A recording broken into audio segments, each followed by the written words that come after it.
Hi, geeks. It's Rachel Wright here in Ringgold, Georgia. When I'm not rope-dropping Country Bear Jamboree, begging my family to ride Tower of Terror with me, visiting my manatee friends at the Seas in Epcot, or eating my way through Animal Kingdom, I'm geeking on Walt Disney World with Curtis and the rest of the Geekin' family.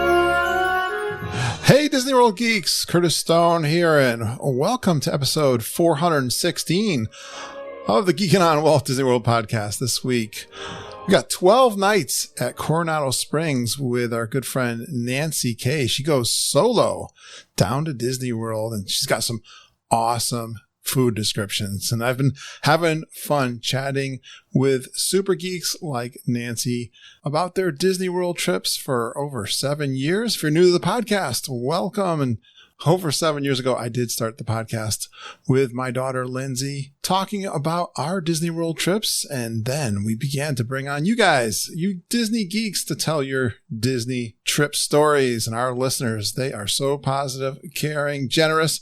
They're really smart, and they talk a lot about food. We encourage a family atmosphere here on the podcast. And before too long, they were calling me the Podfather. And I continue to bring on you listeners to tell on your Disney World stories. We'd love for you to join our Geekin' family. We got an amazing private discussion group in Facebook. Just search for Geekin' on WDW Family. Look for our group.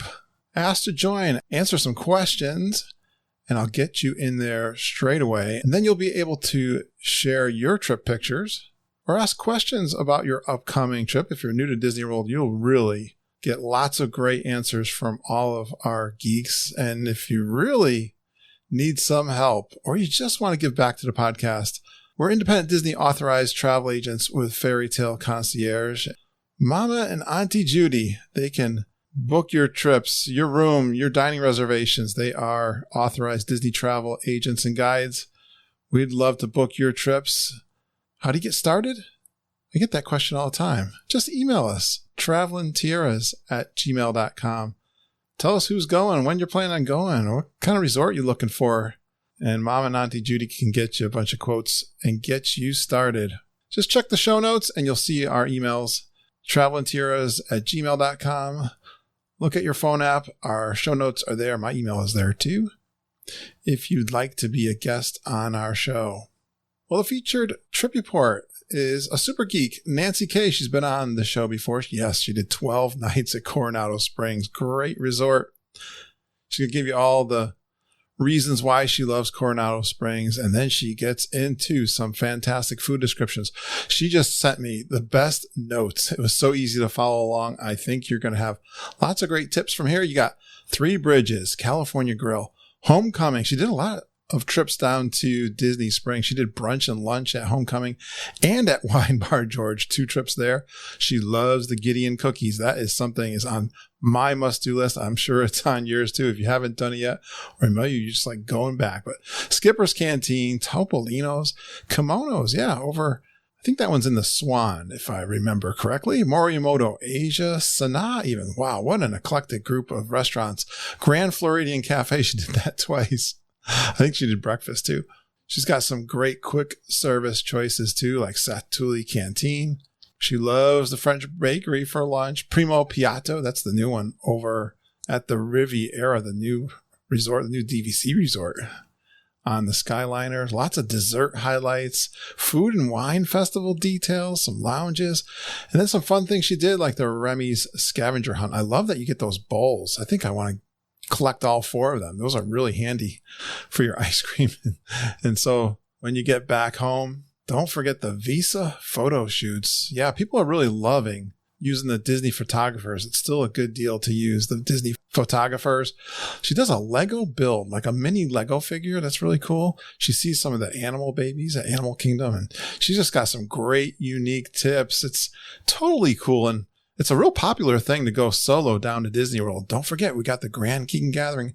I'll tell you after this trip report more details when that is. If it's a great opportunity to go down and meet up with some of us, and you don't really have to be solo. You'll hang out with some new friends. But Nancy K this week shows us how to do it and have a great time doing it down at Disney World.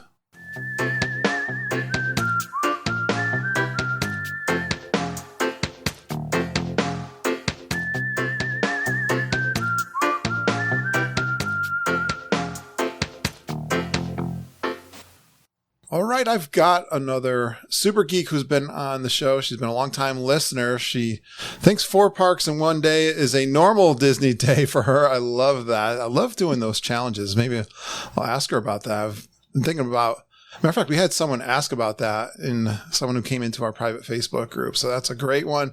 She is character crazy. She misses the meet and greets. She thinks that having Gideon's cookies filling her freezer at home is like a dream come true. I love that. I see on her trip report, which she's got lots of notes here, and she's spent some time at Gideon's. Please give a warm Geek and Family welcome to Nancy K.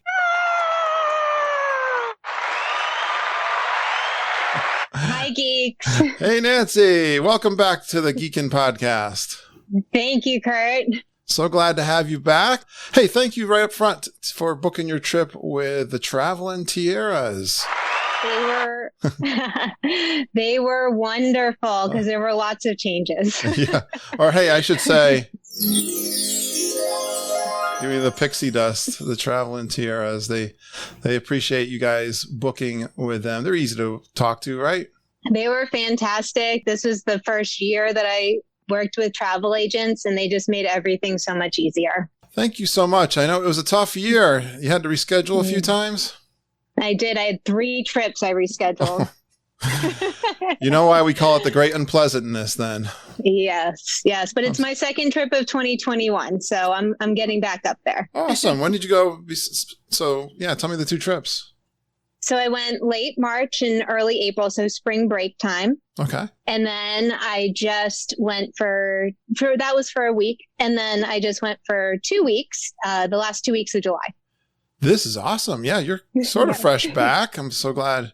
I don't know. How did we connect again, Nancy? Did you email me? I put a kind of like a mini trip report on Facebook in the group. Oh. And I reached out to you? You did. You did. So I'm glad you did. Hooray for me. I just knew there were so many geeks there in July that, maybe you were super busy. So I'm really glad. Thank you. I'm doubling up, but you've got a great trip. I definitely didn't want to miss. It's kind of sometimes I get, like you said, bunches of people that I really, there's an awesome community that we have in the Geek and Family, and I want everybody to come on. The only thing is I only do one show a week, and there's only 52 weeks in a year. Exactly. But we love having you, and this is an awesome trip. You did some great. I love the way your format is. I want to steal this format and tell everyone to follow it. You're welcome to. It's like it's so easy. I like bullets, but she's got it here in like a spreadsheet. Well, 2 columns. The category and the details. So it's outstanding. Well done. Those are my teacher skills at work. I can see that for sure. Let's get right into the trip. Where did you stay for 13 days and 12 nights?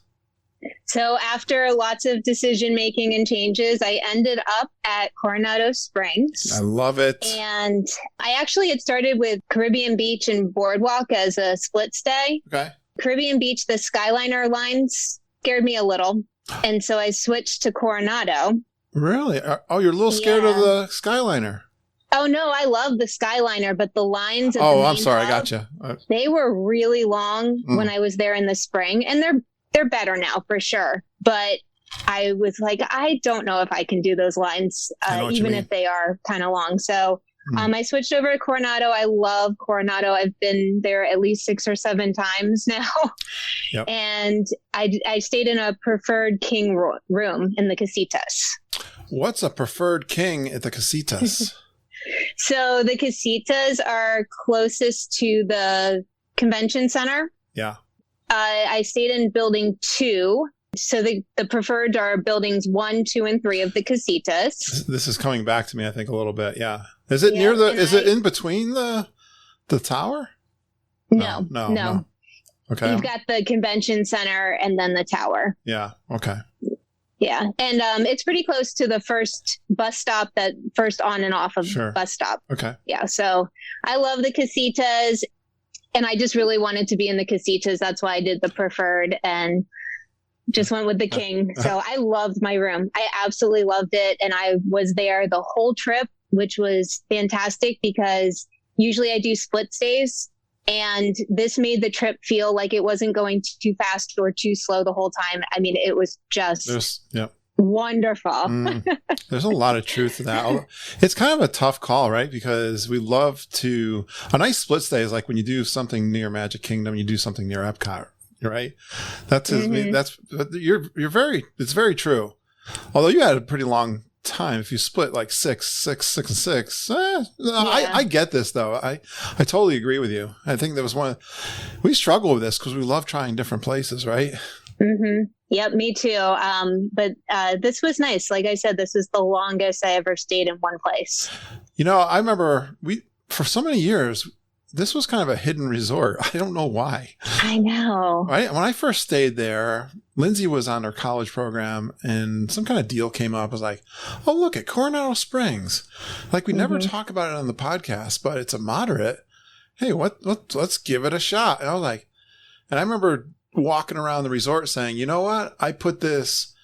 Have you stayed at a lot of moderates, Nancy? I've stayed at Riverside, French Quarter, Caribbean Beach, and Coronado. All right. So where would you rank yours? I'll tell you where mine are. I think still they're pretty close though. I tell you, I don't know. Tell me what your top 4 would be. So I mean, I'm going to put Coronado right up there, number 1.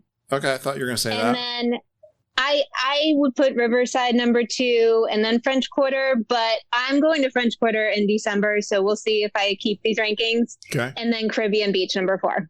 And don't you think, have you stayed at Caribbean Beach recently since the refurb? No, I only stayed when it was under construction. It's really upped their game by putting Sebastian's. As a matter of fact, I booked Sebastian's for my trip in October because... Oh. Yeah?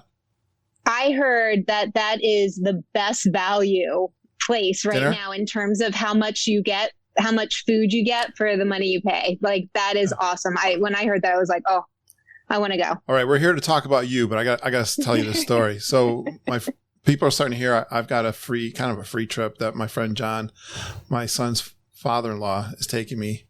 And nice. I wanted to take him out to a nice dinner. I was like, 2 guys, let's go do a steak. But then, I'm looking, I knew it was going to be pricey. And I'm looking, wow, I'm going to probably drop a couple $100s on this meal. We had this, and I've never eaten at the Yachtsman Steakhouse. So that intrigued me. But then I'm thinking, we're going to be in Epcot all day. We're eating and drinking. That's kind of what we're going for.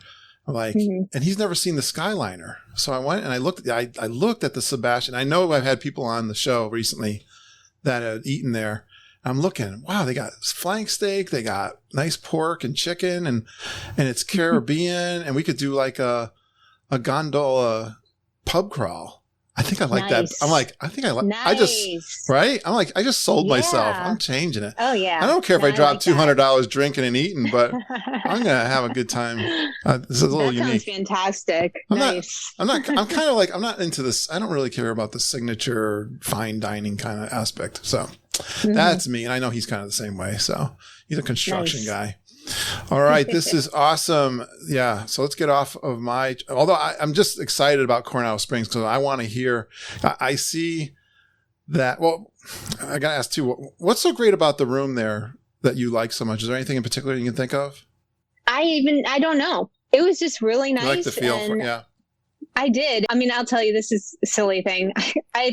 The last time I stayed at Coronado, I couldn't figure out how to get the hot water and the shower working properly, at the first go. My shower was so perfect. I was like, I am moving in here. I'm good.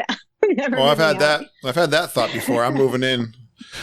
Yep. Old Key West is that place. Like I'm going to retire here. Like the golf course, you got Disney down the street. Yeah, I'm all set. Couldn't get the hot water. Well, there's always a repair guy right around the corner. So That's true. I mean, it ultimately worked, but on the first go, I've had that problem. I'm like, what is my problem? I've had that problem. Well, you just didn't know. I know. Sometimes you're reading and you're like, how do you operate this thing? Yeah. I get you. Well, let's get right into the food. It is an awesome, I like the Mexican flair of it too. And the conference centers, that thing is huge too. The conference I know. Center. It is so big. It goes on forever, doesn't it? Yeah, I don't even think I visited half the resort this trip. Yeah. Well, one place you did visit, and this is a must-do for me. Everyone's talking about it. Jeff Opolka just posted pictures of it, and he's a great photographer, and he's a stinker because it's making me just want to try Three Bridges. So you must have known about it. Had you been there before? I went there for the first time in the spring on my last trip, and I loved it so much that I made an effort to go back this time for sure. Tell me what's good it's there. So good.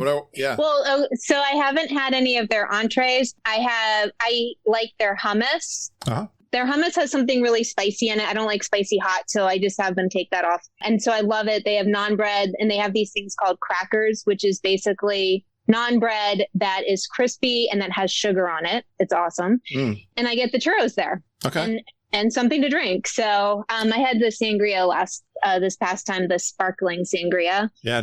The server actually brought over, the churros come with a chocolate dip, and he brought over the kind of sweet condensed milk with it. And I actually preferred the sweet condensed milk. It was awesome. Oh, well, we heard the churros are supposed to be like the best on property. They're so good. They're so good. I totally agree with that.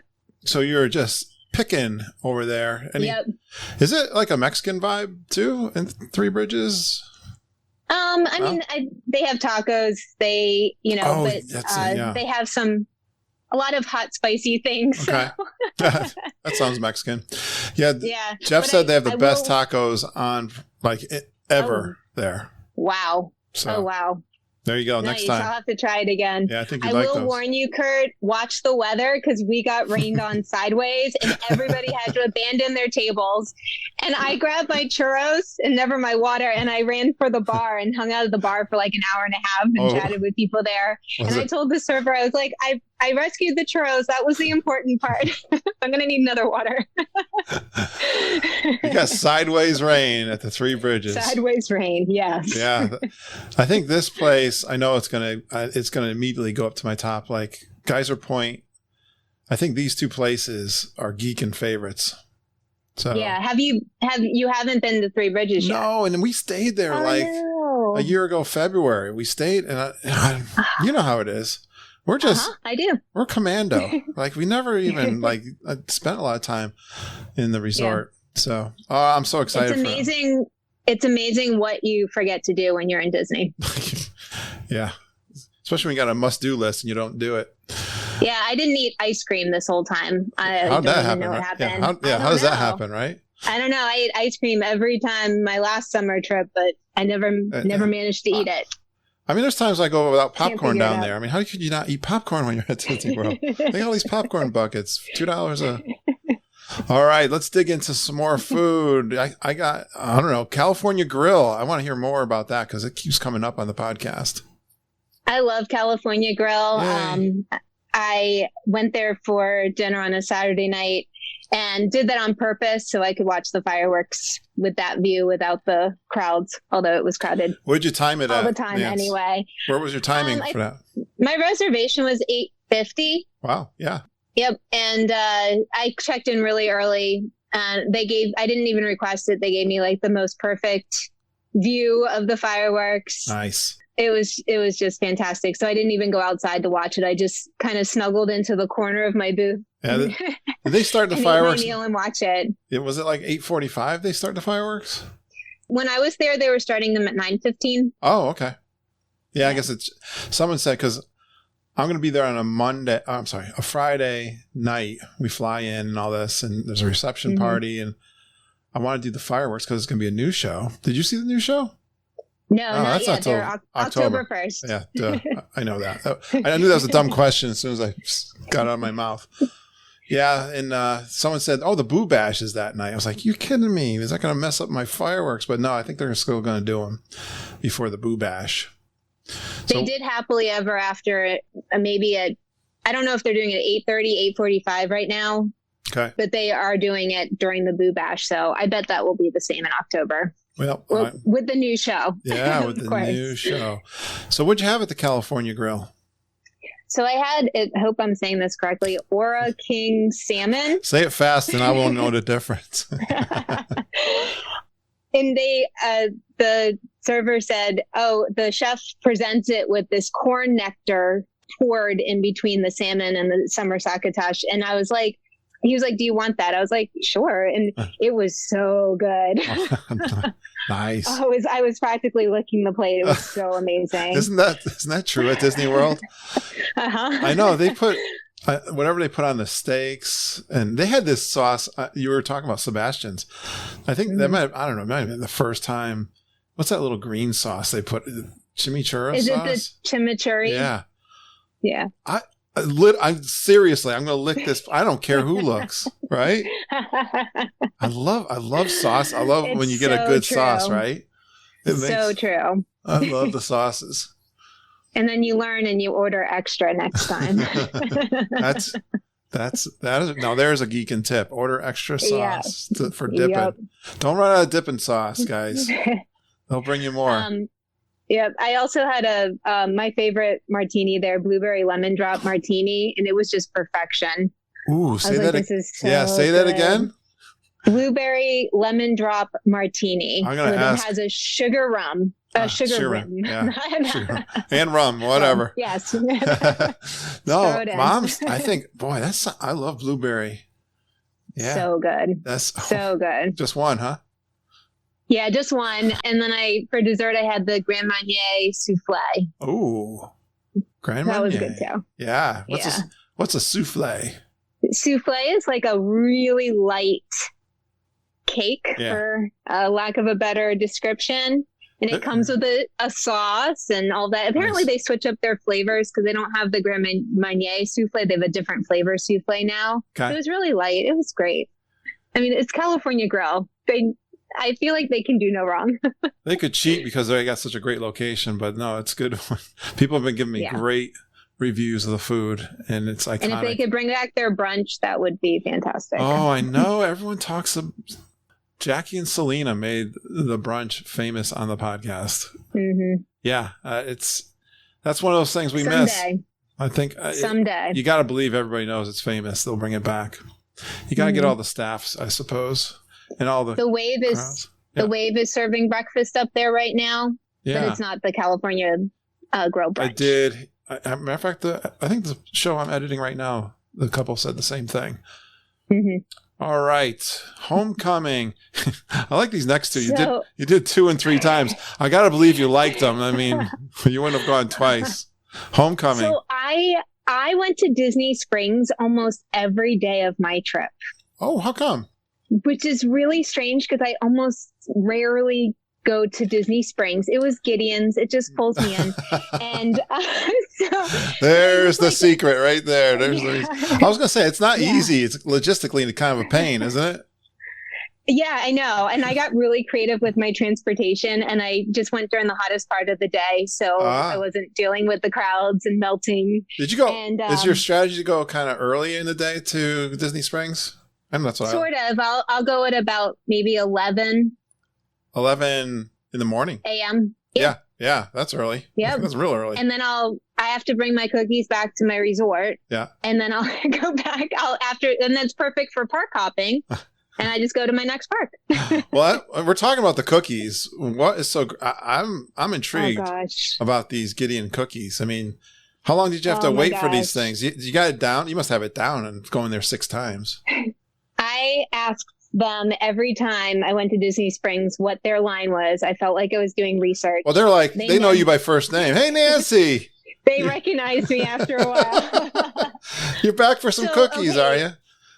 Kurt, this is going to sound like really, really crazy. Okay. Do we have to do an intervention on you here? You might have to. I went 6 times. I was never in a virtual queue. Oh, you waited in line.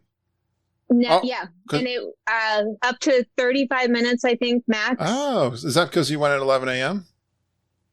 Maybe, but they told me that they didn't have virtual queues when I was doing my research. They didn't have virtual queues that week. Basically, like they just never needed to create virtual queues. And on the weekends, they did. Oh, okay. But on this one special weekend day, I was doing my research on my way to brunch, and I said, what's your virtual queue line wait time? And they said, oh, it's about an hour and a half or 2 hours, something. And they go, you know what? No one's here. Just go. Oh. And I was like, oh, okay. What did you call? Or you're walking by? No, I just walked by and asked them. And there was no one waiting. And they're like, just go in. You got it? Okay. You just got in. Super. Yeah. What time do they open? 10. You almost rope dropped them. Pretty much. So anyway, this is where it gets a little crazy. So they freeze really well. Really well. They last a long time. So Did you dry ice them home for you? Pretty much. I came home with 25 of them. You did? How did you get them? How did you get them home? The cooler? Well, first of all, I packed up. You can put them in the fridge too. I packed up the fridge and the room with all Gideon's cookies. I love it. And then I bought one insulated bag, and I had one insulated bag. And so the morning I was leaving, I packed them all in, brought them in my carry-on and all of that. Brought them all home, popped them all in the freezer. You should be a spokesperson for this place. I have 22 left right now. Oh, yeah. Really? How many did you bring home? 25. Oh, you've been. It's once a week. You're stretching them. Gave away a couple. Oh, you're so nice.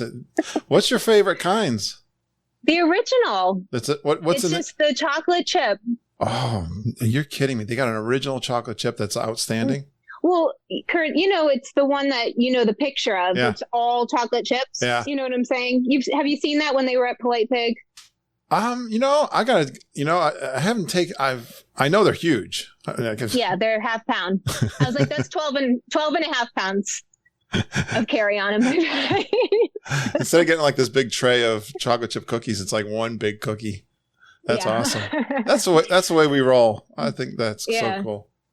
That's another one I gotta do. I gotta do that. You have to. And I'll tell you, some people say it's overhyped. Some people don't love it. I get it. It's fine. I happen to love it. Yeah.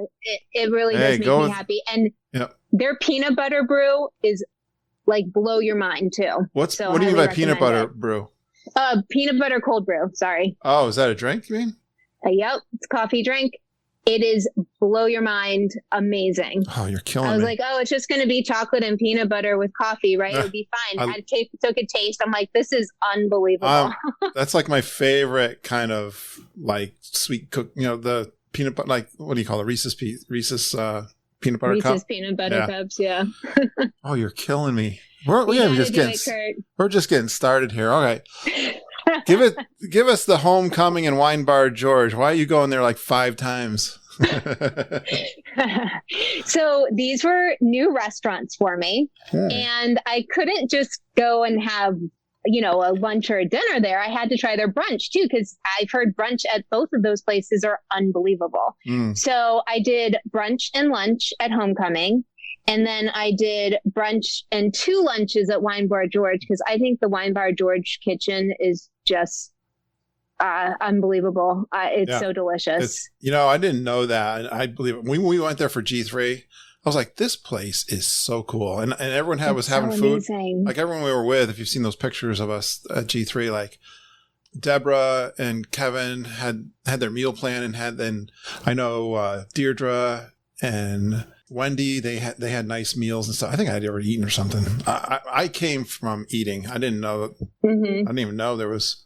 I guess I knew there was food there, but I was just going there for the company and the drinks. But that's my famous beer story. Kitchen. Yeah, they have a very small kitchen, and they don't have a ton of tables or anything. But the food is really good. So what did you have? So what's the difference at brunch and lunch between these places? Then did you notice a big difference, or?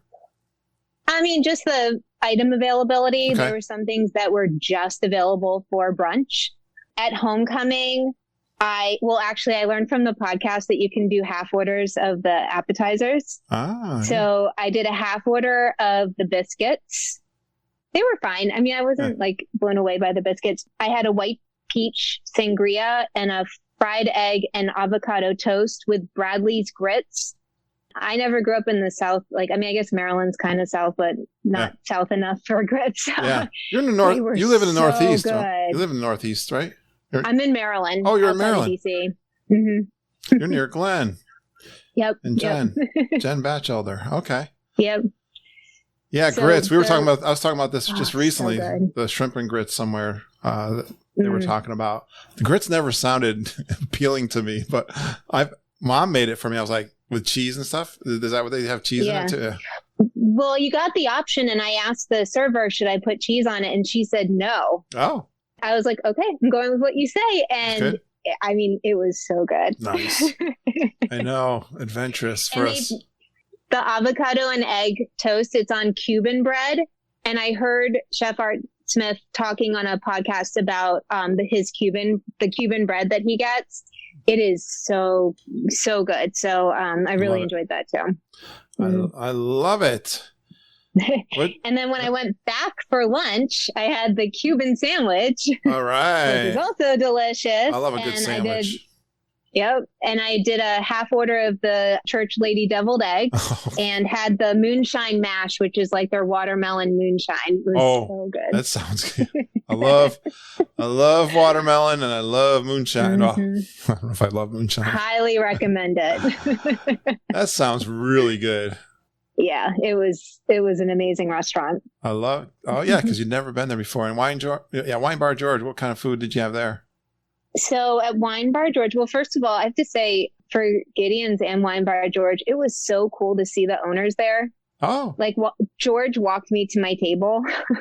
Oh, you were one of those. I've had it someone. So cool. I think Wendy told me she had met George. Yeah, that's great. Yeah, I just love that they're present, and you can chat with them and stuff. It's just I don't know. That was fun, I just right? really like it. Mm-hmm. So for the brunch, I had hands down my favorite meal of the whole time, which was simply the French toast. Oh, yeah. But it was brioche bread. It had warm mascarpone sauce, caramel, strawberries, and blueberries. So amazing. Every bite. Here I've been thinking I'm dying for that tiramisu French toast that's over on the boardwalk. You know what I'm talking about? I feel like I heard you talking about it. It keeps coming up. Yeah, like tiramisu. Maybe this sounds, again, was this blueberries you said? Mm-hmm, blueberries and strawberries on it. Yeah. Caramel. The sauces make it though. Yeah. It's the sauces. So healthy. I know. And so on top of that, I had dessert. Well, why not? You're very blue with the healthy part. I had their olive oil cake. Ooh. I know. Interesting. So I love olive oil, but I don't know that I've had olive oil cake. It was good, and they had candied olives on the top. Ooh. And they told me either everybody pushes them aside or devours them. I was like, I never knew I loved candied olives. I love olives. Yeah, they don't sound like something that'd be great candied. Kind of a weird flavor, right? I love olives, though. They were tasty. I love olives. I've talked about that in the podcast. I learned Morocco had that olive salad that you could get two servings of. I love that. Yeah. Mm-hmm. Oh my gosh. So good. You're doing so good here. And then for the lunches at Wine Bar George, I had the BLT plus C, which is cheese. And that was good. It was hard to eat because it was big. And it comes with house-made chips, which were delicious. I went back another time and had someone actually in another store I was chatting with recommended the Frescato, which is like a Dole Whip Moscato drink, which was really good. And I don't even love Dole Whip, and I loved it. And I had their steak frites, which was like hands down, I think my second favorite meal of the whole trip. So Wine Bar George was like home run for me. I don't think it was just the Gideon's cookies pulling you into Disney Springs. No. These are such creative meals. This is just like, that's what's so fun about going to Disney World as an adult. There's just so many different fun things to try, and they nail it all the time, don't they? It keeps changing and getting better. I'm like, oh my gosh. Can't hit it all in one trip. This is fantastic. All right, we're going to leave the Disney Springs and go to the Magic Kingdom, Skipper's Canteen. A lot of geeks have been going there. Yeah, so I was intrigued. I know that there have been hit and misses on it, but I'll tell you, so, and not to jump ahead, but this was my first food and wine experience. Yeah. Food and wine festival experience. Awesome. And I was so sad that a lot of the booths weren't opening until October 1st. And I was like, well, how am I going to try this Brazilian cheese bread that everybody is talking about? Right. So then I saw at Skipper Canteen, they were serving it as their secret menu appetizer. Yeah, we were talking, someone talked about that in the podcast. Yep. They were good. I like that. I just had those. I must have eaten something bigger in the beginning of the day because I just ate those and I had one of the desserts, the kungaloosh. Oh, okay. So you did Skipper Canteen Light. Yep, Skipper Canteen Light right was before it fun? the fireworks. It's a fun place, it was right? Good. Yeah. It was, but so I don't think I said this, but I did this trip solo. I feel like the person who walked me to my table was throwing out all the puns and it was really fun. But I think my server was kind of like, I don't know what to do. You confused the server. Which was fine. I don't think she had enough to play off of. And so she's going to take a rest. I think that you have to get a group together or I know. More than one person. I haven't quite figured it out what their strategy is in terms of whether they pour it on thick or lay it off because I've had both. I was there when they first opened and I've been there one more time. All right. Topolino's. All the geeks, all the cool kids are talking about Topolino's. Right, Nancy? So I went to Topolino's for dinner. The views are beautiful. Before I got my table, I had the French rose drink, which was really tasty. I sat outside with the view and had it, and it was really nice. And inside, I had when I actually sat down, the rigatoni with chicken, the warm, I don't know how to say it, some chocolate cake with melted caramel inside. I'll go with that. That sounds good to me. Yeah, it was good. I was really excited to try house-made pasta. I didn't notice the huge difference. It was fine. So I think next time I would have the salmon. But it was good. I mean, it's nice. I'd love to go there for breakfast once the characters are really interacting again. Yeah, they're there. But yeah, I got you. Nice. All right. This is one we don't talk about. Goes back in my past. I can remember all of the Lotus Sphere geeks talking about kimonos. Don't they do the karaoke there, don't they? Or that's sushi. So. That's sushi too, right? It's sushi. It's sushi. I think they do the karaoke there later. I went at opening. It's very small, and there was a line to get in. Oh, and this is in Swan? The Swan, yeah. Swan, yeah. Okay. Yeah. So I heard that this place had the best sushi on property. I think I've heard that too. I had to try it. You like sushi? I love sushi. I'm kind of a weird sushi eater. I only eat cooked stuff, so I feel like I'm not a true sushi eater. I kind of liked California grilled sushi better. It was very good. Have you ever tried the Polynesian for their sushi? I've tried it at Kona. Kona's what I meant. Yeah. Good. Yeah, I have. All right, who has the best sushi on property then? I still think California Grill. All right, that's fair. Yeah. They have that California roll, right? It's like huge. I know that. That's what I do. It's a California roll and shrimp tempura put in together. Oh, yeah. Mm-hmm. All right. Well, I'm glad you tried. That's like all of them. I don't know. Well, Morimoto Asia you went to also. Did they have sushi? Yep. I had sushi there too. And that was very good also. But I think California Grill still wins out. All right. But good to know. At Kimonos and Morimoto Asia, I had a lychee martini at both places. I don't know if you eat lychees or anything. That sounds gross. Are you saying lychees? Lychee. Yeah, it's a fruit.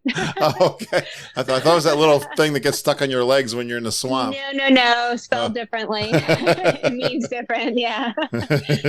In Florida, I wouldn't be so surprised. I know. It's a type of fruit. It's super good. It kind of reminds me of a really sweet pear. It's very small though, so it was nice delicious. For a drink. Yeah. At Kimono's, I tried the coconut shrimp sushi and the tempura shrimp sushi roll. So they were both good. Definitely recommend if you love sushi. Yeah, it looks like you do for sure. How about Morimoto Asia? Any highlights there? So So Morimoto Asia is really cool. I love the inside. And they have this like continuous bar that goes like kind of all around the restaurant. It was just really nice. So I had the California roll there with the lychee martini, and I tried their stir fried tofu medley. That was really good. Oh, good. It's just vegetables and tofu. Yeah, Lindsay would like that. Sauce. So good. My friend Samantha would love that.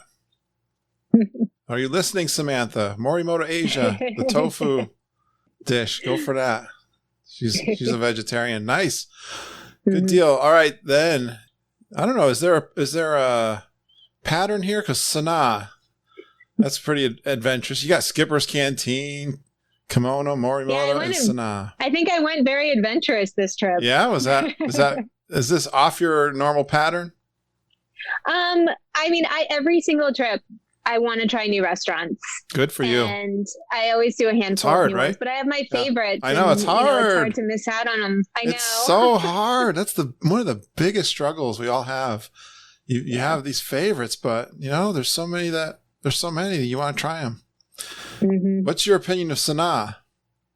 So that was my first time at Sanaa as well. I actually got a great viewing of the savannah. Oh, good. They put me right at the window. Like, I feel like it's the best view you could have. I did not request it, so I felt really pixie dusted. And I just tried the bread service because, I mean, you have to, right? Well, yeah, that's a requirement. It's a geek requirement. You don't go there without the bread service. First time I have to try the bread service, then I'll come back and try something else. Oh, did you go just for the bread service? Just the bread service, yeah. Because I mean, as one person, it's a lot. Yeah. So It was delicious. I was really surprised that my favorite was like a tomato jam something. I was like, really? I thought I would love the mango chutney or something like that. I just really love the tomato one. So how many different sauces did they have for your bread service? They had 9. I substituted one. That's cool. Yeah, it's kind of for 2 people, is it? Or at least? Yes. Oh, or more, at least. I know. But there was lots of animal activity. So, I mean, I spent the whole time just watching the animals, eating my bread. Yeah. It was good. Did you have a drink? Nice drink there, too. No, I didn't. I think I just had Coke or something like that. But. All right. Very good. Now, another one of our favorites, the Grand Floridian Cafe. Twice? Yep. You can't not go to your favorites, right? You already knew this hidden gem, didn't you? Yes. All I want is the lobster Benedict. I would eat it every day. There, finally. Have you heard the podcast when everyone was, because my wife, I remember her telling me years ago, you got to do the eggs Benedict. And I had never had eggs Benedict. I didn't know what it was. And you got to have, so when we went, we had, I think I got the 3.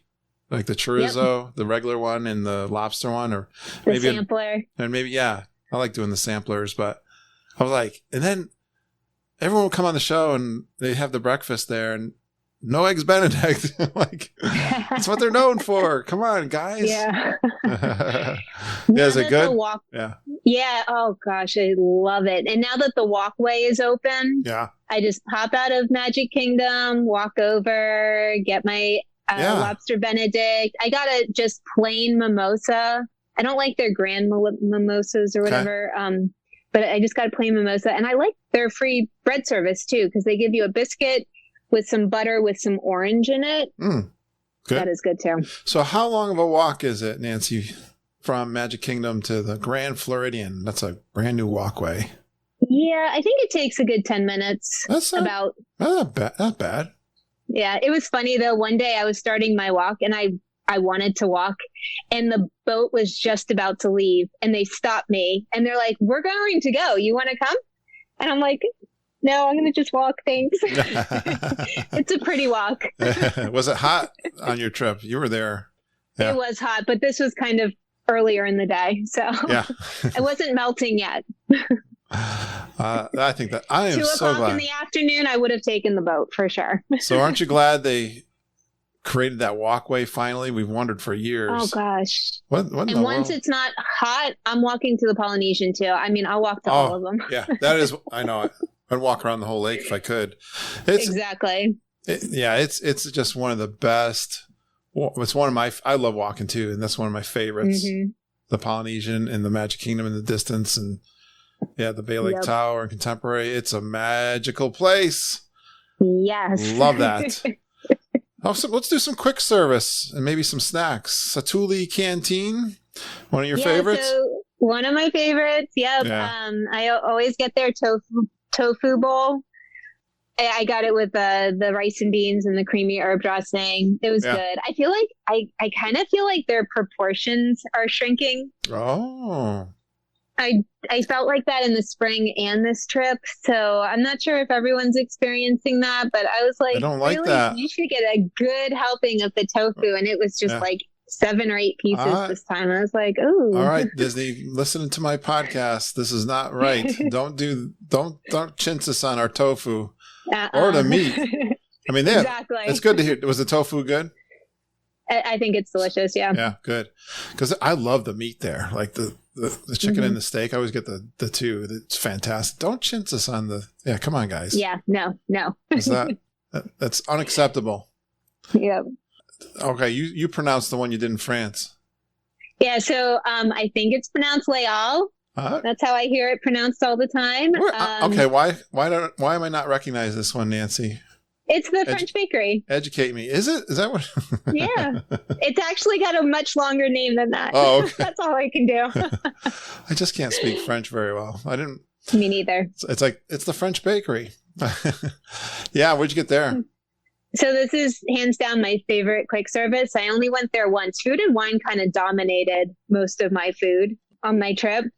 I don't know how to pronounce it. There's this chicken sandwich. It comes on a ciabatta bread. It has pesto, cheese, tomato, and onion, and they toast it. I love it.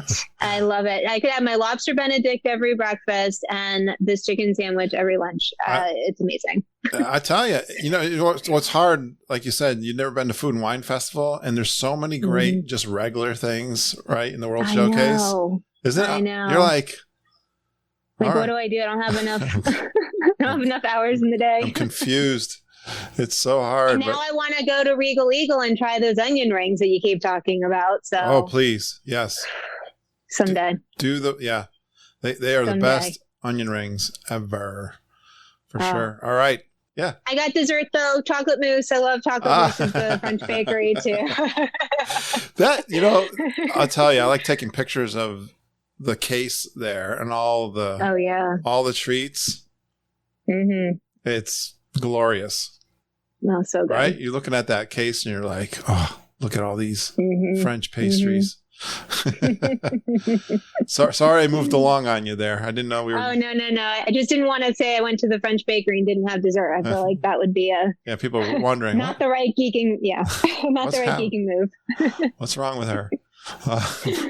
Primo Piatto. It's a great name. Having the park hopping start at 2 p.m. kind of threw me sometimes because I'd want to get to Food and Wine and start eating, but I had to get breakfast somewhere. So I popped over to the Riviera on the Skyliner one day and got the lemon blueberry pancakes. Yep. Those were good, but they served them in a to-go box. So when you open up your box, they look so pathetic. And my little blueberries had fallen off, and I'm like, poured some syrup on, and they were very tasty. So I heard they were everything good. Served as to-go right now at that place. So right. Yeah, we've heard that. Seen and heard that. Okay, any other good snacks? I mean, of course, I had to hit up my Night Blossoms. Yep. That's one of my Pongu Pongu and Animal Kingdom. You like slushies? And I don't love slushies, but that Night Blossom and those boba balls. What is it about? Why is the boba balls are the stupidest little things, right? But I know. Although, love them. Kurt, I did learn something very important when I was waiting for my Night Blossom. The person who was making my drink, they almost forgot my boba balls because they got distracted. And they're like, oh, boba balls. And I was like, oh, yeah, those are my favorite. So they put a whole bunch of extra on. And it was great. Yeah. Popping all. But then after, I will say, I'm so glad they did it. But after, I'm like, no, There can be too many boba balls. I was wondering. I didn't think so. I did not think so, but I saw you going there. There is a limit on boba balls. All right, here's the mystery. What's inside of a bobo ball, you think, on the Night Blossom? I have no clue. My wife said it's apple juice. Something that's fun to pop and... It tastes more melon to me. Yeah, I don't know. Too many flavors going on. I can't discern what that one is. I love that thing. That is one of my favorites. It's so good. So good. The kakigori, too. Oh, yeah. That doesn't get enough love. Do you put cream in it, or you just get the regular? So a long time ago, the first time I had it, I was like, I asked the person at the, what is it called? This is the Japanese. Gosh, I can't remember it. Yeah, it's in Japan. I don't remember what it's called, though. It's the kakigori stand. To me. Okay, yeah, exactly. So I said, what flavor do you recommend? And they said strawberry with sweet milk topping. So I've never... No, one time I tried the mix of them, but I've almost never looked back. Strawberry with cream? With the sweet milk topping, yep. Yeah, I think, I don't know why I've skipped that. I'm kind of a purist, but I love sweet cream. So should I do the sweet cream? Absolutely. I always do cherry. Absolutely. I'm a big cherry fan, but yeah, put it on anything. Strawberry and creams. Strawberry and cream, though. That's one of my favorite things. Like, my dad used to make that all the time, strawberries and cream. Mom made it for me recently. Yep. I'm a big good. Yeah. Like strawberry shortcake. Oh. Yeah. Well, the the great, I love a slushy like that. That's like a big snow cone is what it is, right? But you can't it's huge. There's so much, they put the right amount of flavoring in there so you don't like get dry ice. Yeah. Without the juice. I hate that. No, it's so it refreshing. Covers every millimeter of exactly. It. That's what I'm trying to say. Wow. Any other? I love all these desserts. Any other dessert highlights for you? Favorites? I went to Le Petit Cafe at the Riviera and had the profiteroles. And I also got the mini Madeleines. I actually ate those for breakfast one day. But the profiteroles, so I watched the Great British Baking Show like crazy. And so I'm all for these desserts. Yeah. So the profiteroles are like a choux pastry. Like think of an eclair, like the pastry that makes up an eclair. Oh, yeah. And it has, I believe it was like a chocolate hazelnut filling. And so they're really soft. They're like cream puffs. Yeah. Oh. And they had 4 of them that were all put together. And there was some... type of I don't want to say icing, but it was kind of like a buttercream attaching them all. That was really good. You're killing me. That was such a great description. And that's what's the Le Petit Cafe? Le Petit Cafe, it's just a place I think you can get coffee, desserts. I think you can get alcohol there too. No. It's at the Riviera. Oh, I'm sorry. You said it's that. Right yeah. near their gift shop. At the oh my gosh. lobby. Wow. That one, that's my kind of thing. Too. That sounds. It's worth popping over. Maybe after Topolino's. Yeah. Going downstairs and getting it. I did eat at the Primo Piatto. I made a special trip over there to do that when I was at the Pop. You just get on the Skyliner. That was fun. All right. Yep. And just to say, those desserts are out at noon. I spent a long time trying to figure out when those desserts showed up. You did Recon. I did. You spied on them. Awesome. All right. Food and Wine Festival, Nancy. You had never been before. What's your final take now that you've experienced it? It was really good. I loved it. I figured you would, the way you've been doing all these. You've been doing all these, like, bread service, like little nitpicking things. Yep. This seems to be right up your alley. Mm-hmm. So I've been to Flower and Garden. I've been to the Holidays Festival. I don't know all the correct names for these things, so forgive me. Close enough. And I've always just kind of, if something looks interesting, try it out. But I mean, I was like, this is my food and wine. This might be my only food and wine because I can never get there in September and October. I mean, I did research. I studied the menus. I made a list of what I wanted to eat. I watched things on YouTube about what's good. And I mean, I spent a long time constructing my list. So I tried 22 different items and I repeated 2 items. And yes, I counted clearly. You worked it, girl. And I also marked them off in my festival book. Yeah, you used the book and marked them all off. Yeah. I did. Or you didn't miss any that you wanted? No. Nice. Well done. I mean, I got them all. There were a couple that almost popped up later, like I heard along the way, but I stuck with my original list. Outstanding job. That's not easy to do. Were the lines long? No. Not In bad. France, always. Okay. In China, always. Okay. But everything else was manageable. Yeah. Were you on the weekends or you were in the middle of the week? I was in Epcot almost every day. I popped in as a park hopper every day. As you have to if you're going to try 22 different items at the Food and Wine Festival. Exactly. I did about 2 or 3 most days. That's how you did it. Yeah, right. I mean, what'd you say, 12, 13 days? Yep. Holy gosh. It's like a couple every day. Fantastic. Yep. Any highlights that stand out for you? So, you know that the Tangerine Cafe is now a food and wine booth. I've heard. Right? I have heard. Yeah. Menu's a little different, of course. Sure. But that was my hands down favorite. I'm glad about that because that's like a surprise favorite when it's in regular operation, right? You like that one? Yep. Yeah. I like that one. Yes. Yeah. It was good. I had the fried falafel sandwich and I'd never had falafel before. It was so good. I had their stone baked Moroccan bread, which as you order it, they put it into one of those like wood burning ovens or like an earth oven. Thank you. Yeah, yes. Yeah. They put it right in for you and it comes out fresh and hot and so good. Ooh, nice. And they had a pistachio cake too. That was good. I love pistachios. So I didn't even try the kebabs, and people like the kebabs there. And I didn't even try them this time, and I still thought that was my very, very favorite. Yeah, what kind of kebabs do they have? I think they have chicken and beef. Lamb. I have my festival passport here. I don't know if I can get to the page quickly enough. You don't have to do research. I did. Chicken, lamb, and beef. There we go. Probably nicely spiced, I'm sure.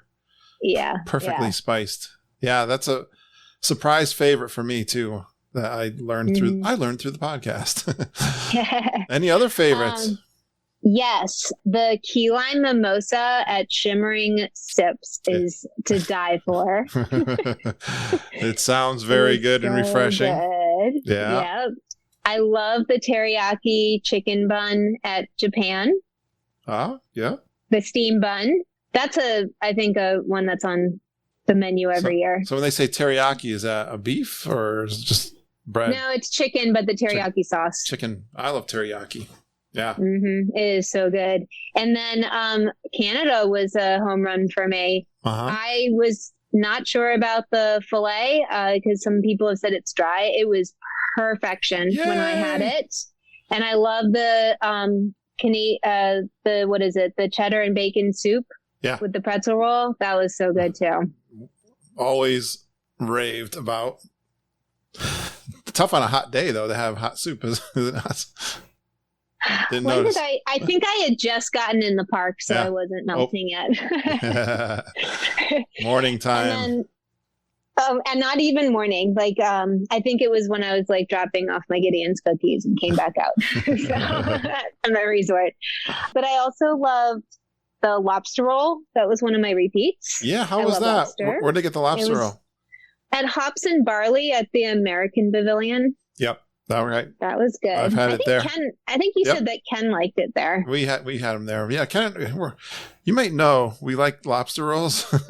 Yeah. Me too, Kurt. I mean, yeah, right. Was it a hot buttered one? I don't even know. They gave me a little ramekin of like a plastic ramekin of like butter and garlic, and they're like, you have to taste in it. I'm like, I am a purist when it comes to lobster. I don't need anything on my lobster, so I just ate it as is. So I'm not sure if the roll was buttered or anything like that. I have no clue. It just tasted good. I think that one, instead of doing like a mayonnaise on the kind of like a salad, lobster salad, They do. Yeah. It's butter. It's more of a purist butter one, right? Yeah. Okay, yeah, that's the same. it wasn't a bunch of filling or anything like that. So I loved it. It's a good. Was it like how big? 6 inches or so? Smaller, right? A little smaller than 6 inches, maybe 4 to 5.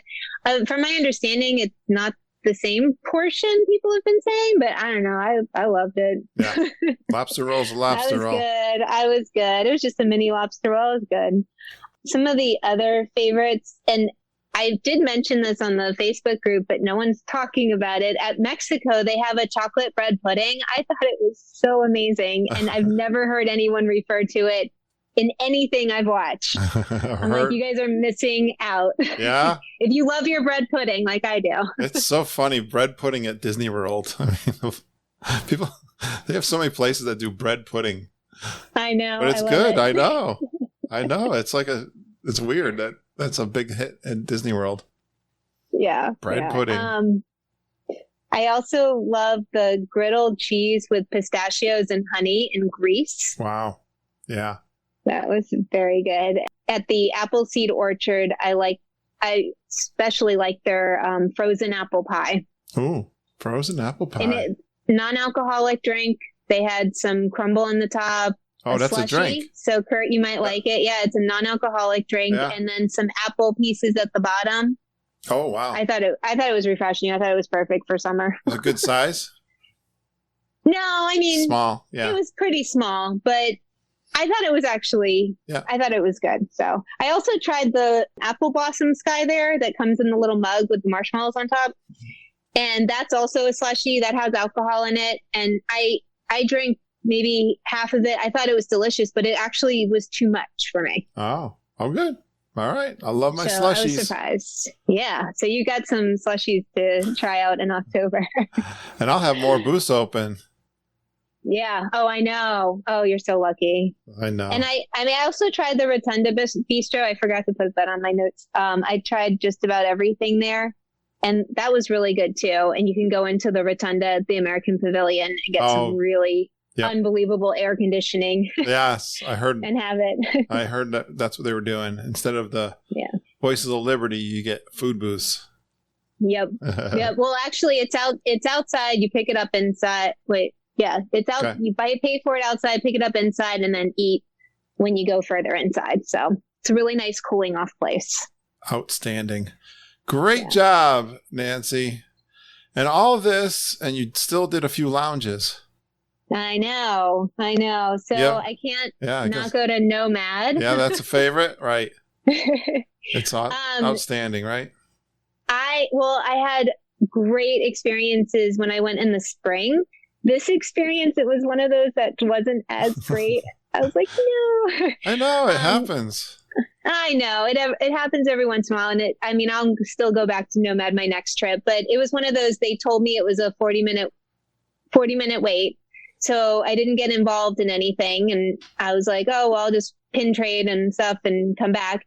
And I came back after an hour, kind of like, what's going on? And they're like, oh, we're cleaning the table. And they gave me the cleaning the table for about 10 or 15 minutes. And so it wasn't a great one, but I've had every other time has been amazing. But I had the churros, and at that point I was just so thirsty I couldn't even have an alcoholic beverage. I'm like, just give me something to quench my thirst. Yeah, right. Like a camel. No. I know. I know. It's a great place. It's a great place to relax in some air conditioning, or even outside. In the spring, when it was. When I went in the spring, it was actually really cold. There was one day that I actually had to go to Disney Springs and buy warm clothes. It was that cold. Sure. And so it was much easier to sit outside at Nomad Lounge and watch the character cavalcades on the river and stuff like that. So highly recommend that spot. Another one on my list for my trip coming up, I'm going to take John to the Baseline Tap House. Yeah. So this was my first time there. I just had the pretzel. Yeah. I was waiting for my boarding group for Rise the Resistance, and it was a little slow, so I was hungry. So good idea. Yeah. It was so good. I'm like, I love Mickey pretzels, but I'm like, skip your Mickey pretzels, people, and go to Baseline Tap House. That pretzel is so good with the beer cheese fondue. Yeah. Exactly. They don't have a lot of choices there, but that's a good one. They have a charcuterie board too. Yeah, right? and maybe some like candied nuts or something like that, and Right. I don't know what else. So. It's more of a beer place. Yes. But the pretzel, obviously, a pretzel surprisingly goes well with a beer and cheese. Yeah. Tamboo Lounge, that's one of Mom's favorite for a lemon drop, and they got so many fun drinks. You know, I was proud of my Glenn Kessler. He did the back scratcher. What do you get at the Tamboo Lounge? Oh, nice. Yeah, I got those all over the place, the back scratchers in my office here. They're strategically placed all around the house. Yeah. And whenever you need a good back scratcher. I love the Lapu Lapu, but I did not get it this time. I actually just got a glass of wine because I went there for the bread pudding. You're a bread pudding fan. I love my bread pudding. I love my Ohana bread pudding. I actually got a sushi roll too. They have a crab and shrimp flatbread that drew me over also, but they said their oven wasn't working. Yeah. So I didn't get that. Like I said, I got the sushi, but they told me that the Ohana bread pudding is different than it used to be. Okay. And she said something about maybe the bread, that now it's pineapple bread, which I thought it always was.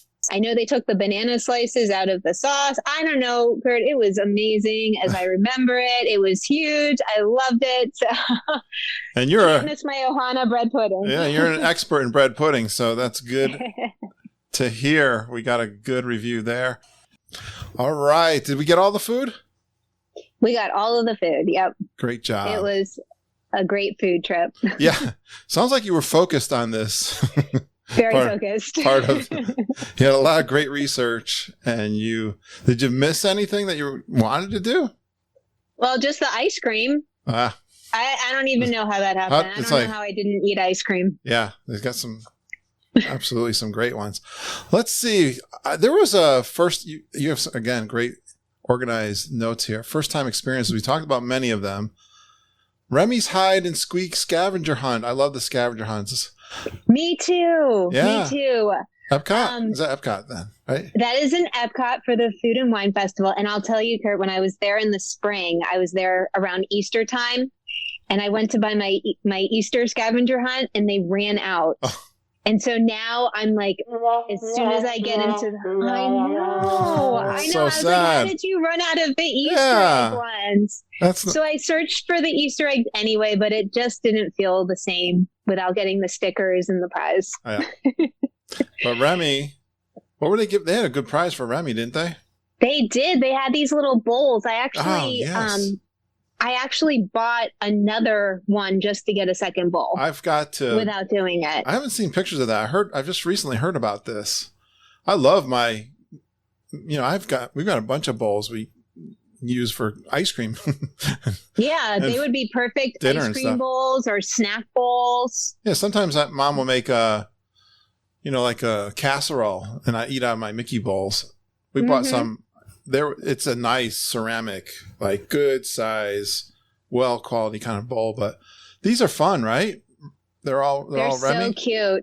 Yeah. There's Remy's one. Great. Actually, I didn't even get the Remy. I did the Figment. Oh wow. And Belle. Oh wow. So they had Belle, Figment, Remy, and then a Mickey and Minnie at their apple orchard. I gotta Google these. I want to see what they look like. They're decent. I thought they were cute. Fun. I like them. I like that.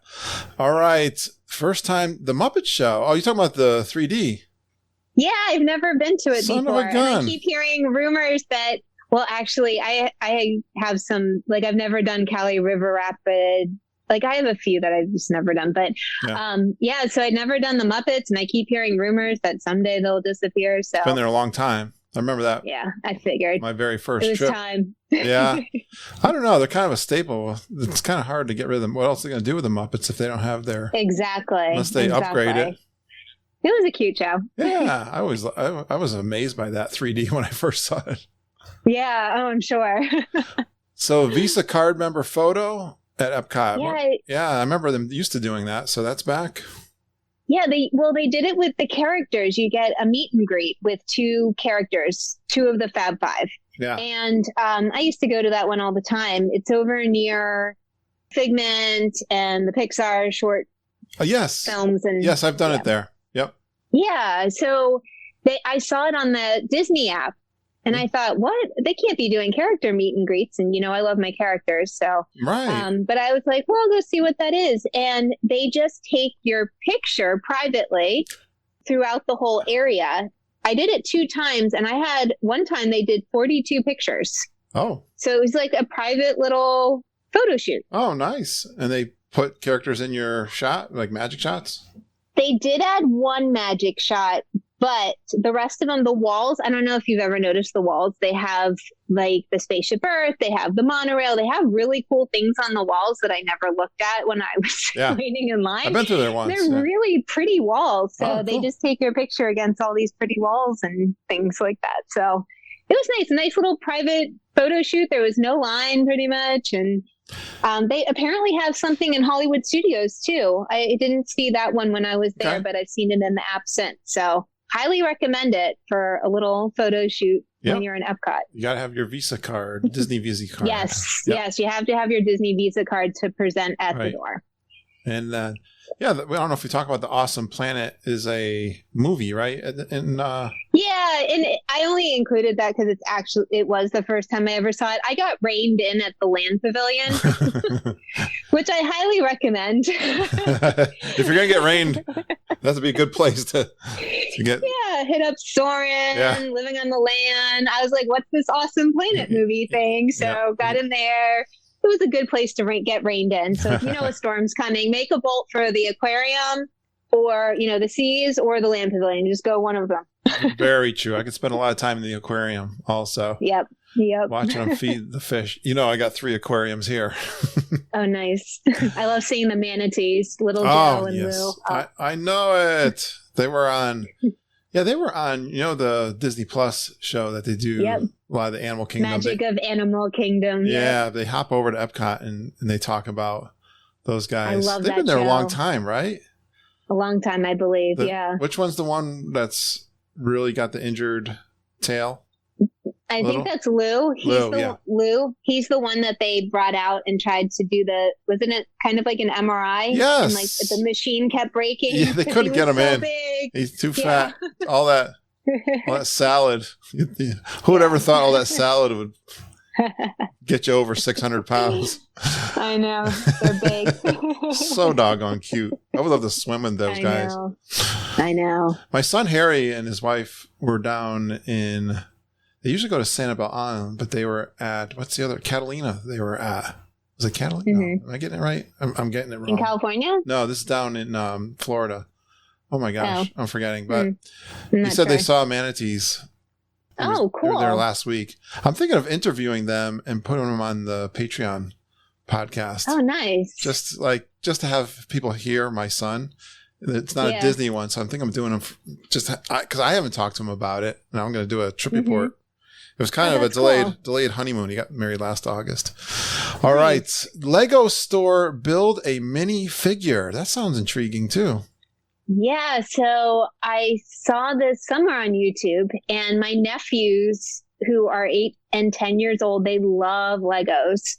And the Lego store in Disney Springs is one of the few in the world that you can design your own minifigure. So you design the shirt. You can draw it or you can add pictures, which I added pictures, and the front and the back, and they'll use a printer and print it right then and there and put it onto the body of the minifigure Lego guy, Oh, wow. And then you pick the pants, you pick the head, you pick the accessory, and you pick something that goes on the head. And it's so funny. I got so intense on my design for my nephews that all of a sudden I was like, okay, I got the design done. And they're like, okay, here's your next choice. I'm like, oh, wait, this is a little intense, but it's so much fun. You have to do reservations for it online. Okay. I think they start booking about 30 days out, and they will book up. Yeah. So if you want to do this, like I said, one of the few Lego stores in the world that do it. And my nephews absolutely love them. You just book it online, just Google it, and you'll be able to find it, make your appointment and go. And it's quite an experience. So, and also when there's a really long line for Lego, which there always is, you just go through the exit and say you have an appointment and they let you in. It was a great experience. Where did you hear about this? I've never heard about this. I think on YouTube. I think they did a video. Somebody did a video about it. I gotta believe. I know my son Ben, when he was little, like that was a big thing of his Disney vacation to go to the Lego store because it's so unique, right? Yep. And I bought some Mandalorian and Harry Potter figures for my nephews too. So they love them. I wish I could they've never been to Disney. I'm hoping that maybe they will go someday. I know that they will love it. Mandalorian. I got the Mandalorian mug, which I love. That's so cool. That's great for everybody. Yeah, check out the Lego store and the build a minifigure. Thank you for that. Is there a charge then for that? I think it's $12 a minifigure, and you can make up to 4. That's a ton of fun for not too bad a cost for Disney World. Exactly. Yeah. Exactly. The kids will love that. I'd love that. Yeah. Maybe I'm gonna highly recommend bring it. John in. Yeah, you should. We're gonna build mini figures, John, at the Lego store. He's such a good guy. Probably do it. All right. Any pixie? We covered some of the pixie dust. Any other fun things that happened? I did mention all my pixie dust moments, I guess. I had a really great magic shot, which were fantastic. And I have some favorite magic shots that I asked photographers to do, which I was so happy they did. I actually did a cast compliment because one went really above and beyond to do some of the magic shots for me. So did you have the regular ticket and you added the photo pass on? No, I have an annual pass. You do. Yeah. Do you remember when the annual pass prices escalated really quickly? Yeah. Sam's Club at that time went in. They, I think it was Sam's Club. They sold the annual passes at what the old prices were. Oh, nice. So I bought 2, and so this was my second one. So I'm still on an annual pass. I know people can't get annual passes right now, but I had one kind of on reserve. I gotta find my mom's after me. I gotta find my annual pass because I think I got an extra 5 months on mine. I gotta dig. It might be in that closet back there. Is my guess. Yeah. All right, we'll do this. Overrated, underrated. What did you find? Anything overrated at this trip? So I actually said it in my last trip report. I think overrated and underrated changes every trip. Yeah, okay. But for my trip this time, I thought was kind of overrated was thinking that I knew so much about Disney because I couldn't believe what so many people knew when I was chatting with them and heard people chatting. Everyone knew to rope drop an hour and a half in advance. You got a lot of experts down there, huh? Everyone knew, a lot of experts. You know how it used to be, and you'd walk around, you'd see the long standby lines for a ride, and you pull up your phone and you're like, I can get a fast pass for this right now. And why aren't they getting a fast pass right now? And no one seemed to know anything. Yeah. I felt like everybody knew everything. Maybe was at capacity. It was crazy. Yeah. This makes sense though. I was saying if I would not tell a newbie to go during this time, you know, right? So I think all of us geeks, I've been kind of, I'm not surprised now, but when they opened up the parks, my audience started going back. They were going in the parks, and I think maybe all the experts are going now, right, Nancy? They are. They're there. And we're enjoying it. All right, what's underrated? So what was a really surprise underrated thing for me was the Disney transportation. I thought it was excellent. I'm glad to hear that and I do not do any ride share. I don't rent a car. I rely strictly on Disney transportation. I waited for one bus once at Disney Springs during a thunderstorm. Every bus was there really quickly. At Magic Kingdom, and Kurt, you'll love this if you're using Disney buses. At Magic Kingdom, after the fireworks, Coronado is just bus after bus after bus after bus. It's nonstop. So I was very pleasantly surprised with Disney transportation. I've mostly, I gotta say, and I hate waiting. So Me too. I have no patience, but I've never had really a big complaint. I mean, it's been a tough go here because of the circumstances, but that is outstanding to hear that. Yep. I love it. And pin trading you did, it looks like, too. Yeah. Did you splurge a little bit too? I did splurge a little on pins. So I have my pins I trade and my pins I won't trade. So I bought a lot of pins not to trade, but I went down with over 100 pins to trade, and I traded every one of them. The pin boards were actually great, even though they're not trading person to person. The board, my favorite was the one in the Pin Traders in Epcot. I found fantastic pins there. So I mean, like not you're not going to get like rare pins necessarily, but pretty good pins. So I thought that they made a little, maybe it's just my impression. Did you feel like the pins were a little bit better than normal? Yeah. Yes. That's interesting. I kind of thought that to myself too. It's like, I was like, like you said, I mean, you're not going to get so it's like some of the ones that I have on my pin board back here, but that's fun. I'm glad. It's definitely underrated thing too. And looks like you splurged. Any other splurges you did? Well, so obviously Gideon's. I also always splurge at the M&M store. My mom is convinced that M&Ms from M&M stores, she's been telling me this since I brought her home M&Ms from New York City once, that they taste so much better from the store. So I bought a lot of M&Ms. And then my other thing is the soaps from Basin White. Oh, okay. So they have a store in Disney Springs. They have one in the Grand Floridian. I don't know if you're familiar with that one. Yes. Yep. Yeah. So during the, what do you call it? The Great Unpleasantness skirt. Yeah, that's it. We got to give Kevin Curtis Allen credit for that. There you go, Kevin. Thank you, Kevin. Thank you. That's his. So with all the hand sanitizer, my hands got really dry. So I started using more legit soap. Yeah. So I got into Basin White, and it's a bad habit. It's like $10 just about a bar. Because you have to get the thick bars, I've learned. So they're about $10 a bar. I'm like, ooh. So I like those a lot too. Came home with a bunch of those. Well, good for you. Take a little splurge for yourself. Yep. I'm going to, you got actually a lot of great little stories here. You saw the baby gorilla and the baby hippos. I did. And they were just born just like a week before I was there. It was so cool to see them. Wow. Yeah. The gorilla is so itty bitty. Oh, that's so cute. I know. They were on the Disney Plus. I saw Grace. She's the gorilla that was featured. Or no, she's the baby. No, Grace is the baby. She's about 2 years old. And I saw Stella, the baby elephant, who's about 4, who I've been watching Stella every trip. And Ranger, the new rhino. So lots of babies. So, I mean, the gorilla and the hippo were the ones that were just born, but lots of young ones. It's always nice to see. Yeah, that program definitely highlights the babies that have been. I love that show. I know, right? Yep. So true. Any other good stories?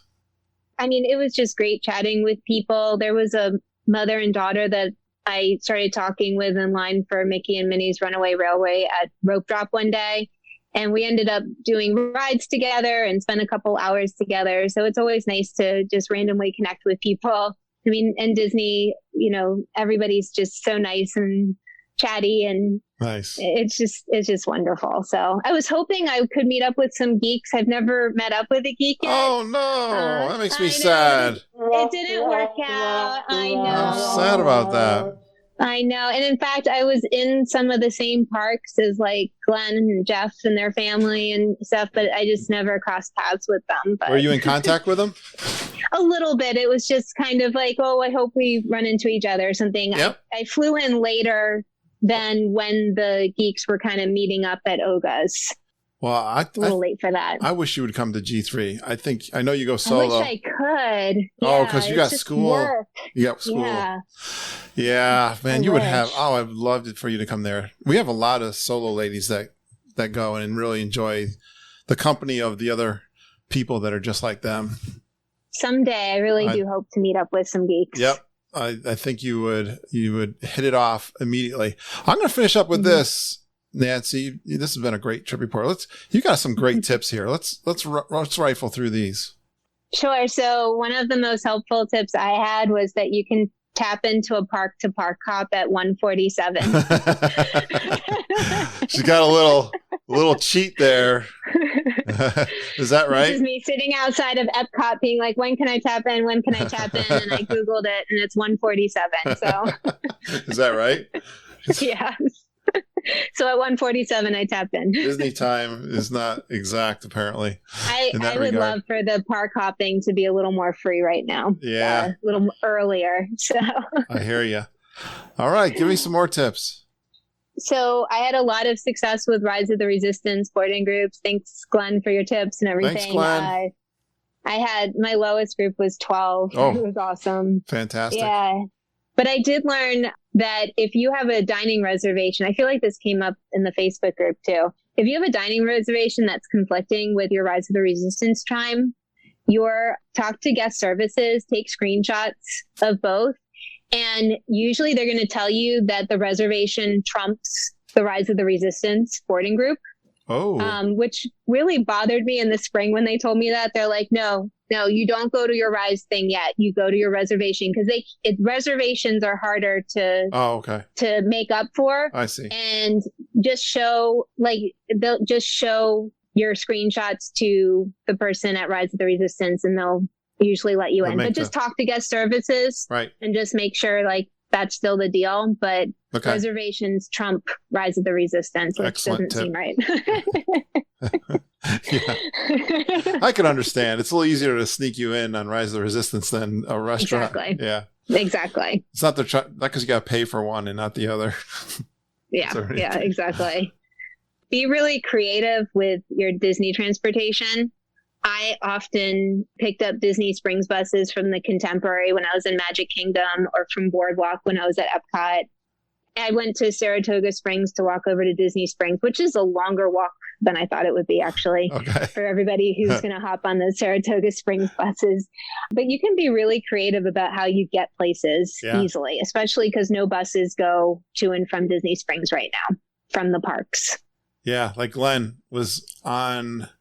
Where was he? I should remember this. He was staying at Bonnet Creek, but he wanted to get his boarding pass, and he's sitting at the boardwalk near the beach club trying to get his boarding pass for Hollywood Studios. Well, he was early, and then I think he even walked down to Hollywood Studios to get his boarding pass. Like he knew that if he's in front of the park, he could get. Yep. I think he was doing that deal. Nice. But that's how he got to Hollywood Studios that day. Nice. And actually, another tip about Star Wars, Glenn had recommended a long time ago to read the Galaxy's Edge book. Oh, yeah. I don't know the exact title of it, but I listened to it as an audiobook. Yeah. And that did help me understand more about Batuu. So when I saw Vi, the character, I was like, hi, Vi. She's like, you know who I am? And I was like, yes. And I haven't read the book in a couple of years. So I was like, oh gosh, I don't know much more than that. She's like, do you know any of my code names? I'm like, no. She's like, good. But it was actually a really fun interaction because she was trying to hide from the stormtroopers and I was trying to distract the stormtroopers away from her and tell her where it was go and so she was safe. So it was really fun. But if you read that book, it really does help with some of the understanding of Galaxy's Edge. A great tip. Isn't that the Black Spire? Maybe. Yeah. That makes sense. I think that's what it is. Definitely. Yes. I remember Glenn saying that. Perfect. Yeah. And then you got, if a restaurant has a walk-up full list. Yeah. So a lot of those restaurants on the app say that the walk-up list is at capacity. I have found that it is still worth going to the desk and asking, or to the hostess stand or whatever, go to the restaurant, ask them. Because sometimes I've seen that on the app and I've been seated immediately. Mm-hmm. And sometimes I've been given like a 2-hour wait time. Okay. So just because they say their walk-up list is at capacity, it's always worth asking. So don't let that scare you away necessarily. Yep. If you got so your heart maybe set. Chef Mickey's is a little different. I had success at Kona and Three Bridges. Yes, so. I've had success at Kona. Another, Grand Floridian. That's like those hidden gems. Exactly. Good deal. Exactly. You got more here. You can also book some Disney Springs restaurant reservations through Open Table. I think someone actually just talked about it on the show. And you can book them earlier than 60 days, and you can cancel them I mean, you try to cancel them as soon as you know you have to cancel them, but I think you get 30 minutes before they consider you a no-show. So you can have more flexibility with the cancellation. That's how I did Morimoto and Wine Bar George. Good deal. And then the mobile order, you can mobile order just about anything first thing in the morning and change your window, cancel it, what have you. Yeah, moving. Yeah, yep. A good tip to order early anyway, right? Yes. I ordered my coconut soft serve at Aloha Isle for right before the fireworks, like first thing in the morning. Wow. Oh, yeah. Real wickeder. Boy, yeah. Your confidence was, that's... Yes. Yes. Well, if you're like me and any other geek, after our meal, we're planning the next meal. Yep. That's how I operate, Joe. Nancy, this has been fantastic. Thank you so much again for booking with Mom and Judy the Traveling Tiaras. Oh, yeah. They were fantastic. This was a fantastic trip report, and I hope you stay in touch. I know you've been a long-time listener, and when are you going back? December? Hopefully December for a birthday trip. Okay. I missed my last one in 2020. Right. So hopefully. Where you go? Which resort are you going to go back to? I'm going to French Quarter. That's right. All right. Yep. As soon as those opened up, Margita was awesome about getting my reservation moved over to French Quarter. It's going to be just a long weekend, so I got a lot to pack in. Oh, you're going for a long weekend? Weekend. All right. I can't get up much time from work. Well, reach back out to me. I got a feeling you're going to pack in enough for a trip report. Well, thank you so much, Kurt, and Thanks, thank you Nancy. to all the geeks for all your tips. Thanks for your tips. You give back a lot to the community too, so we appreciate that, and thank you so much. We'll talk to you again real soon. Please stand clear of the doors. Por favor, manténganse alejado de las puertas. Great job again, Nancy. Thanks for all the wonderful notes. I love it when you guys email me to do your trip reports and you send me notes for me to follow along. It's really helpful, and it's great for you to remember all the things to do. I know everyone has fun coming on the show doing their trip reports. I'd love to have you too. Again, look for my email, kurt.stone@geekinonwdw.com. I got to do a shout out to Glenn Kessler. He's putting together a Maryland meetup, September 26th. He posted in our private Facebook group, and I connected Nancy because she's down in Maryland also. So I think she's really excited. She said she didn't get a chance to see any geeks on her Disney World trip, but this is like it is the third time we've had a meetup. Well, I gotta say 4 because we had the G3 back in February. We had Albany, we had Ohio, and now Maryland is getting together with a geek meet. I love it. Great job, Glenn. I think he's going to have some swag also, he's saying, for people who come to attendance. Well, Glenn is awesome, and everyone that goes to the Maryland meetup will have fun. It's a Renaissance fair they're going to. That's so awesome.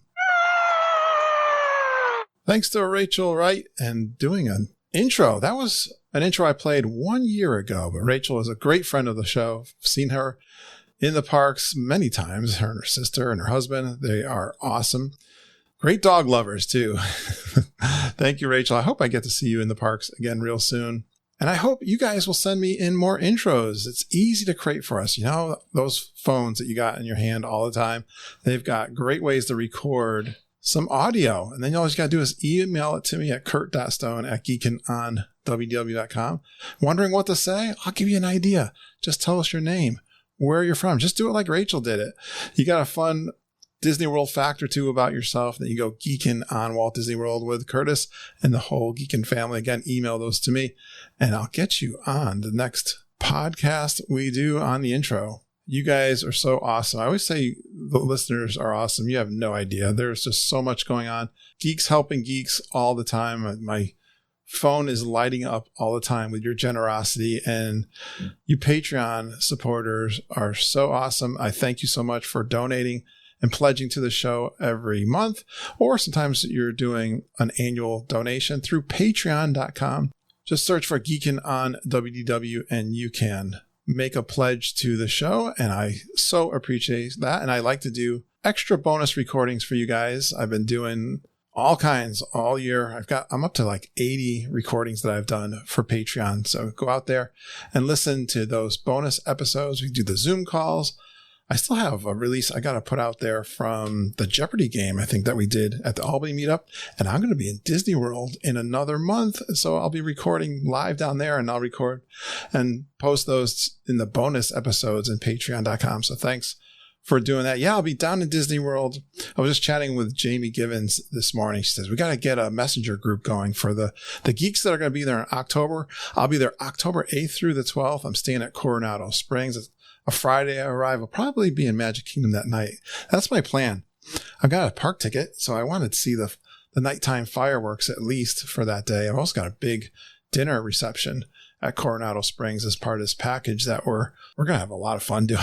My friend John was so nice to bring me along on this. It's going to be so cool. And I'm going to be in Epcot all day on the 9th, hoping to ride Ratatouille. That's going to be open October 1st. And then October 10th, I'll be in Animal Kingdom half day and then Epcot in the afternoon. That's what Jamie and I were talking about. That's Sunday, doing a Geek Meet at Spice Road table.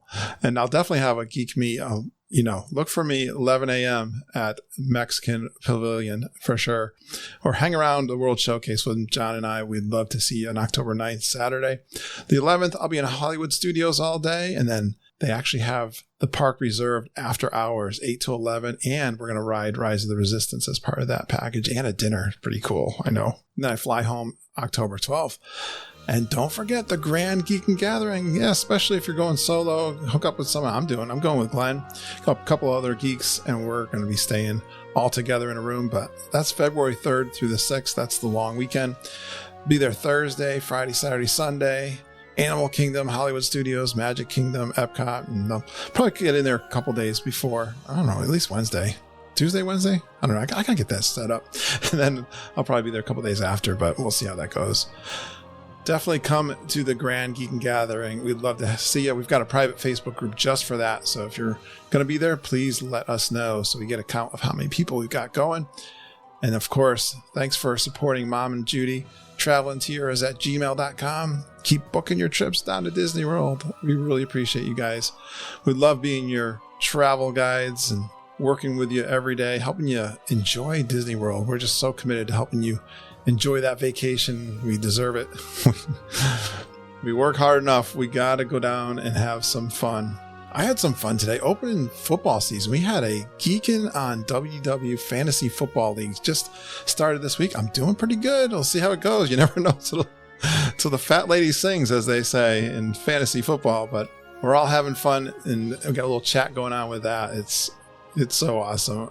You guys are so great. Thanks for going geeking on Walt Disney World with us every day. We really appreciate you listening. And when I say geeking, you guys are geeking with us all the time in that private Facebook group and chats. We love you, geeks. Have a magical day, and I hope all your dreams come true.